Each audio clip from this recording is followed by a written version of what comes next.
Hello, everyone. Welcome to Follow Him Favorites. John and I are sharing a single story to go with each week's lesson. John, we are in Doctrine and Covenants 46, 47, and 48. And you've told me you have a story. I want to hear it. Yeah, section 46, as you remember, it has a list of spiritual gifts in there. And we had a wonderful discussion on our podcast about it 4 years ago. We have another one this time. One of the verses here says, "And again, to some is given the working of miracles." And I thought, whoa. How many stories have we heard in church history where there are miracles?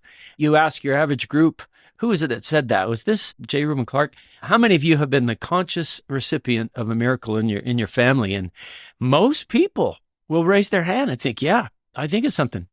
I have. Yeah, me too. With my brother and the kidney and it was amazing.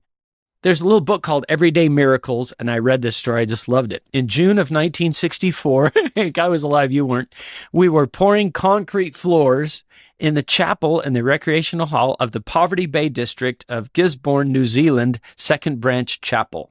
There had been storms in the area for 3 weeks. The boats had not been able to deliver cement to Gisborne. We had borrowed all the cement there was within 80 miles.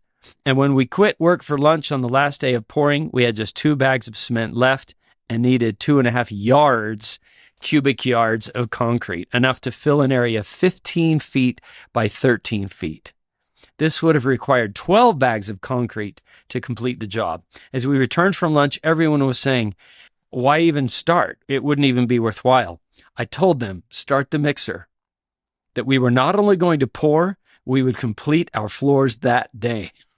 Then, not knowing at the time how it could be done, I walked a short distance from the group and prayed. I simply said, Father, you fed the thousands with 5 loaves and 2 fishes. Surely you can help us this day.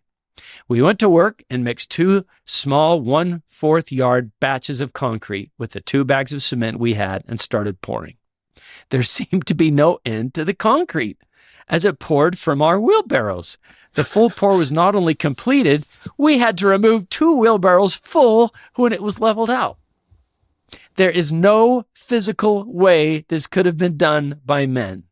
It was indeed a modern miracle performed for his people of the latter days. Wow. That's biblical. Yeah. I just wanted to give you a concrete example. There are miracles in our day. And Hank, that's one story I know that we could both come up with. Yeah, hundreds. But that's one I'm floored by. Yeah, that's good. That's good. John, you're right. That's section 46, verse 21. To some, it is given the working of miracles. What a great thing you could focus on in your lesson this week is let's talk about miracles. You can imagine those people in that branch every time they met there. I bet they thought of that. Yeah, exactly. Every week, a witness of a miracle right under their feet. We hope you'll join us on our full podcast. It's called Follow Him. You can get it anywhere you get podcasts. We're with Danny Ricks, our friend from BYU, Idaho. This week, you are going to love him. He is so fun. He takes these sections and he'll show you things you have never seen before. Then come back here next week. We'll do another Follow Him favorite.